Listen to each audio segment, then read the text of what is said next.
faithfully conveying value, interpreting great books from around the world. Hello, this is Sally's Book Talk. Today, I'll interpret this book called Tales of Hulan River. Hulan River is a small town in Heilongjiang, and this town is the hometown of the writer Xiao Hong. So who is Xiao Hong? She was hailed by Mr. Lu Xun as the literary goddess of China in the 1930s, and she's one of the most talented and passionate female writers in modern Chinese literary history. Xiao Hong's life was very short. She passed away at 31, starting literary creation at 22.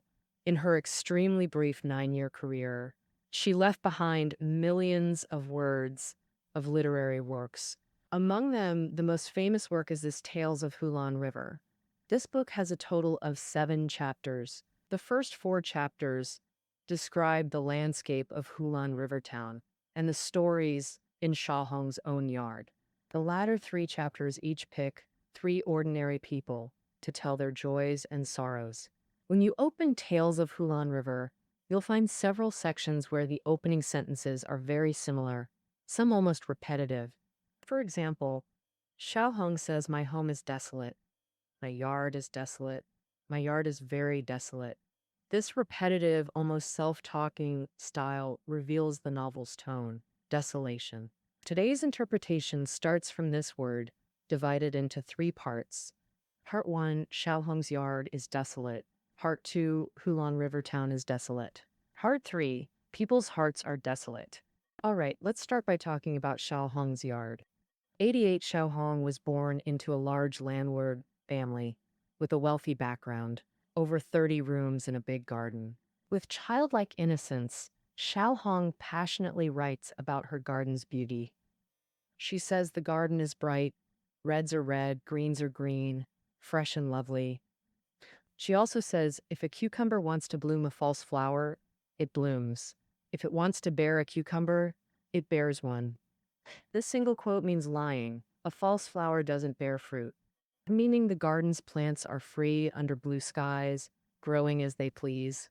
In this garden, there was the grandfather who loved her most. Xiao Hong was born on the Dragon Boat Festival, in the lunar 5th month, known as the evil month, when poisonous insects and beasts are most active. And the Dragon Boat Festival in May is called the Evil Day, the peak of toxic energies in the year. Old customs believe that children born on the Dragon Boat Festival are the most unlucky. In a family that favored boys over girls, Xiao Hong, being a girl, faced rejection and coldness from her parents since birth, but her grandfather's love brought a ray of warmth into her dark childhood. Grandfather often worked in the backyard garden with Xiao Hong, pulling weeds, digging soil, planting flowers, chatting, and joking around. Grandfather had a gentle nature, and the mischievous Xiao Hong often teased him. Oh, once grandfather was squatting in the yard, intently pulling weeds, and Xiao Hong secretly stuck the roses she picked into his hat, about 20 or 30 of them. Grandfather didn't scold Xiao Hong for her mischief. Instead, he laughed with her for quite a while. Grandfather's love was meticulous. He often roasted suckling pigs and ducks with Xiao Hong in the garden. He always gave the tenderest parts to Xiao Hong first, worried she might not be able to chew the bones. Xiao Hong's literary talent was inseparable from her grandfather's influence. Grandfather taught Xiao Hong poetry, and the first line he taught was, "Leaving home young, returning old," which seemed to foreshadow her later wandering life. Grandfather's love was the most precious treasure in Xiao Hong's childhood and even her entire life. In early 20th century China, even in wealthy families like Xiao Hong's, the preference for sons over daughters was very severe. Her father's beatings, mother's harsh words, and even her grandmother pricking her fingers with needles. These hurts planted bitter seeds in young Xiao Hong's heart. But Xiao Hong wrote in her book that her grandfather made her feel that life, besides coldness and hatred, also has warmth and love. Accompanied by her grandfather in the backyard garden, Xiao Hong grew up freely and wildly, living an unrestrained, wild childlike life. She said, "Grandfather, the backyard garden, and I, these three things are indispensable to each other." The backyard garden of her childhood was not only Xiao Hong's paradise, but also the source of her later creative inspiration. It became a classic image in modern Chinese literary history, symbolizing life's initial nostalgia and ultimate homecoming. Looking back at Xiao Hong's short life, the days with her grandfather and the backyard garden were her true golden era. However, this garden, where all things grow vigorously, overflowing with grandfather's love. Why did Xiao Hong use the word desolate to describe it? This has to do with Xiao Hong's own life experiences. Xiao Hong wandered all her life. At 19, she fled an arranged marriage and left her hometown, Hulan River Town, and that departure lasted half her life. 12 years later, she died in Hong Kong as a stranger. Her love life was turbulent. She experienced three men: her fiancé Wang Injia, writer Xiao Jun, and writer Duanmu Hongliang. Ultimately, she passed away lonely under the companionship of a male friend, Luo Benji. She eloped twice to escape marriages, cohabited with her next boyfriend while pregnant with her ex's child, and suffered her child's death, beatings, and abandonment by boyfriends. It can be said that the desolation in Xiao Hong's works stems directly from the bleakness of her own life. Xiao Hong once evaluated herself: "The greatest pain and misfortune in my life are all because I am a woman." As a girl in a feudal extended family that favored sons over daughters, her very birth was considered a sin. As a woman in the turbulent social environment of war, her pursuit of love and freedom seemed ill-timed. But readers might thank these hardships, because from another angle, it was the pain of real life that ignited Xiao Hong's volcanic creative passion. Deep down, she refused to be enslaved, and in her literary works, she sought ways to find a breakthrough for resistance. Tales of Hulan River is precisely such a breakthrough. Having experienced life's vicissitudes, in her final days, Xiao Hong looked back at her earliest years. Her mind raced, and she boldly intertwined three different narrative perspectives in the novel. The first perspective comes from the childhood Xiao Hong in the story. With a child's simple perspective, she felt things in their most authentic form. She lingered in the garden, experiencing carefree, happy times. The second perspective comes from the adult Xiao Hong, who uses today's realistic viewpoint to reflect on the past. In recollection, she observes the former courtyard and her long-deceased grandfather. Looking around bewildered, she saw desolation everywhere.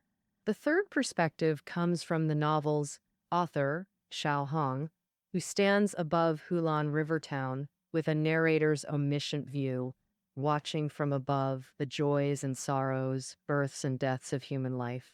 With calm detachment, she sees through the family's fleeting prosperity and sudden downfall, and also foresees the garden's decay and desolation decades later. Precisely because these three perspectives overlap and intertwine, so readers feel as if Xiao Hong is running freely and passionately in the yard, while also lamenting life's brevity and endless desolation. In her alternating perspective, she sees both the yard's past, its present, and its future.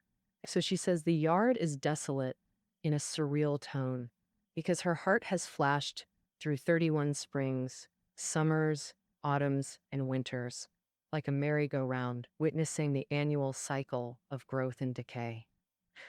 All right, after seeing Xiao Hong's yard, let's lift our camera higher and higher from her yard, expanding the frame to cover the entire Hulan River Town for the second part. Hulan River Town is a desolate place, a very simple small town. The people living here are ordinary beyond ordinary, Farmers, rich folks, child brides, small business owners. Year after year, day after day, they lead plain lives, telling their lowest, humblest life stories. Xiao Hong outlines the town's layout from a bird's eye view. Ha Street, East 2nd Street, West 2nd Street, a few alleys. That's all of Hulan River Town.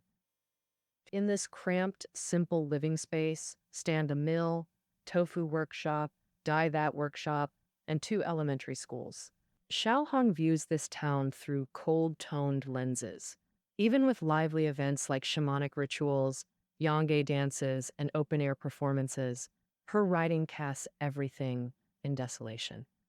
For example, Xiao Hong describes the funerary papercraft shops on the street, specializing in spirit money and paper houses for the deceased. These shops have everything: money-spitting beasts, treasure basins, golden mountains, silver hills, even lifelike maids, cooks, pearl crowns, flower pots, teapots, parrots by windows, 5 main rooms, 3 side rooms, white horses and carriages, all exquisitely decorated. Xiao Hong uses high saturation tones to depict this spectacular scene, making readers' hearts leap with joy. But suddenly she shifts tone, writing how onlookers all praise these paper crafts. She bluntly adds that after seeing them, the poor mutter, maybe living is worse than dying. How harsh must real life be for people to yearn for death after seeing colorful paper offerings?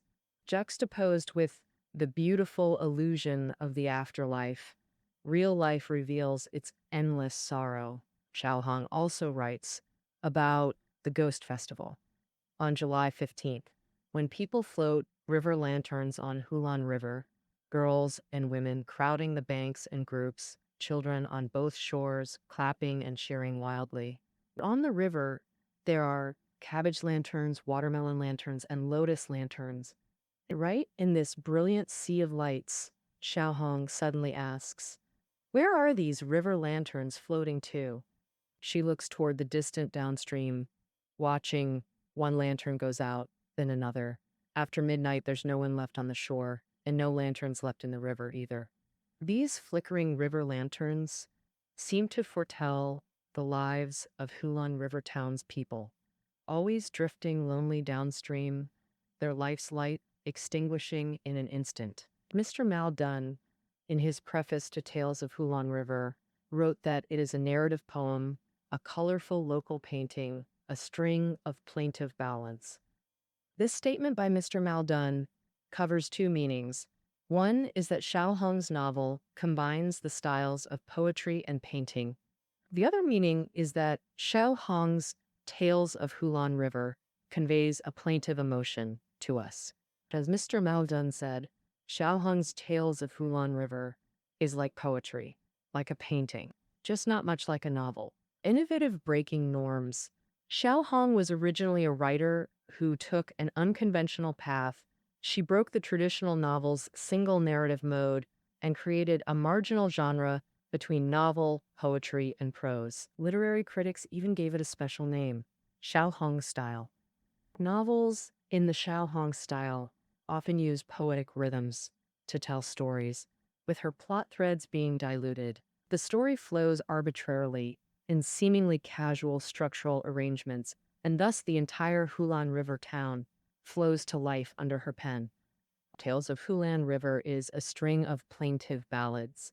This plaintive emotion isn't expressed through lengthy soliloquies or emotional outpourings, but quietly hidden between Xiao Hong's lines. In her seemingly plain, calm narration, and in her ordinary descriptions of local customs, Xiao Hong always makes readers suddenly feel a bone-chilling desolation. All right, we've covered the desolate yard and the desolate Hulan River town. So now let's move to the third part. People's hearts are desolate. As we said earlier, the Xiao Hong style is a marginal genre between novel, poetry, and prose. In Tales of Hulan River, it also has another distinct feature. The entire novel has no clear protagonist. Even the narrator, the young Xiao Hong, is just a supporting role that serves to thread the plot. But even without a leading protagonist, this novel's character portrayals are profoundly deep. How was this achieved? Although there are no characters running through the entire story, almost every character mentioned leaves an unforgettable impression. Besides young Xiao Hong, her grandfather and rarely appearing grandmother and parents, the author dedicates the last three chapters to three distinctive characters. Little Child Bride, Uncle Younger, and Crooked Mouth Fang were all tenants of Xiao Hong's family. Today, let's focus on two of them. First, the Little Child Bride. She rented a small room in the southwest corner of Xiao Hong's compound. The Hu family had married a child bride, a girl with no name. Just 12 years old, the novel describes her with long black hair and thick braids, always smiling. Yet this little girl immediately faced condemnation from villagers. They thought her too bold as a young bride, unshy around people, walking too fast, sitting too straight. These perfectly normal behaviors were seen as rebellious by her mother-in-law. To discipline her, the mother-in-law beat her for over a month, even hanging her from beams and whipping her with leather. When she fainted, they'd douse her with cold water and continue. When angry, the mother-in-law pressed red-hot irons to her soles. These prison-like tortures, why did the mother-in-law abuse her so? Not because she committed crimes, just to teach her obedience, that's all. To abuse a child bride like this, surely this mother-in-law is pure evil. Surely the entire Hu family are monsters. But Xiao Hong describes the Hus as tidy, cautious, loving. She isn't contradicting herself. In the novel, they're genuinely happy, three harmonious generations living together. The child bride was brought for their grandson. Both daughters-in-law were filial. The Hus were local role models. Yet all this love excluded the child bride. People think, what is that pure, intense affection between mother-child, brothers, or master-servant have to do with a child bride? In society's eyes, a child bride isn't family. She doesn't deserve warmth. Heck, she's not even human, just an object. That's why the mother-in-law could be tender to her own mother-in-law, yet cruelly abuse the child bride without blinking. No one in the whole compound, not even the entire Hulan town, saw anything wrong with this. As we said, Xiao Hong's life was one of constant harm from a patriarchal society. She projected her tragedy into her works. Stories like The Field of Life and Death and March in a Small Town all feature suffering women like the child bride. Eventually, the child bride went mad, yet no villager realized it was from senseless abuse. They thought she'd caught a strange illness. People eagerly offered cures.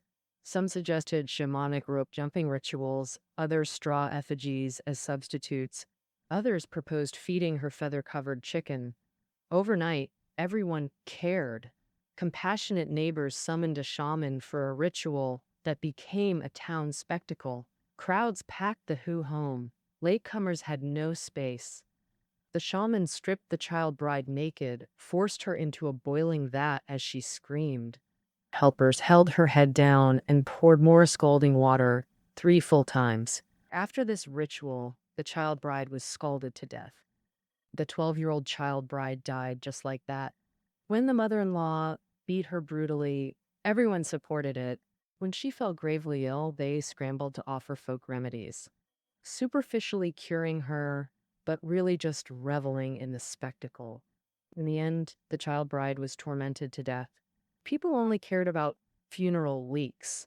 No one cared how this 12-year-old died. The people of Hulan and the small town seek primitive pleasure in others' misfortunes. Their numbness and extreme indifference are even chilling. Human hearts are desolate. When villagers delight in the tragic death of the little child bride, they don't realize that someday their own suffering will become others' joy. The suffering seems like an endless cycle, an unstoppable tragedy. All right, now let's talk about the second character, Uncle Ewer. The little child bride had no name. Actually, Uncle Yer didn't have a formal name either. His childhood name was Yuzi, so even the elderly called him that. Only young Xiao Hong called him Uncle Yuer. Uncle Yuer was a long-term laborer at her grandfather's place, working there for 30 years, yet he owned nothing. But Uncle Yer was very vain.